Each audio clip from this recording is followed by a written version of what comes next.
नमस्कार, आप सब कैसे हैं? उम्मीद करते हैं और आशा करते हैं जो आप सब अच्छे होइएगा।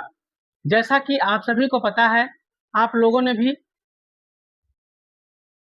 आप लोगों ने भी बिहार से यूनिवर्सिटी से पीजी कर रहे हैं 26 से 28 सेशन में। और आप लोगों का मन में एक ही डाउट है, जो हमारा फर्स्ट सेमेस्टर का पीजी का रिजल्ट कब जारी होगा?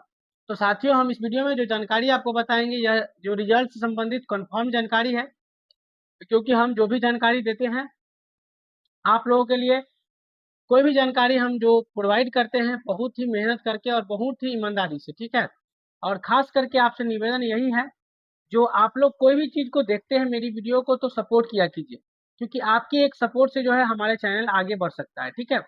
तो हम आपको बताना चाहते हैं, जो पीजी का रिज़ल्ट जो है बिहार यूनिवर्सिटी का 26 से 28 सेशन का जो है, यानी कि आज जो हो गया 19 अगस्त हो गया है, ठीक है?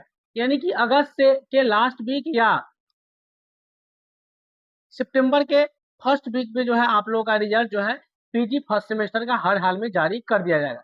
तो जो भी लोग परेशान हैं और जो भी लोग चाह रहे हैं जो हमारा रिजल्ट कब तक आएगा इसका प्रॉपर जानकारी बताइए, तो हमने जो जानकारी आपको बताए हैं उम्मीद करते हैं ये जानकारी अगर आपको अच्छा लगा होगा तो कृपया करके हमारे चैनल को सब्सक्राइब जरूर कीजिएगा। धन्यवाद।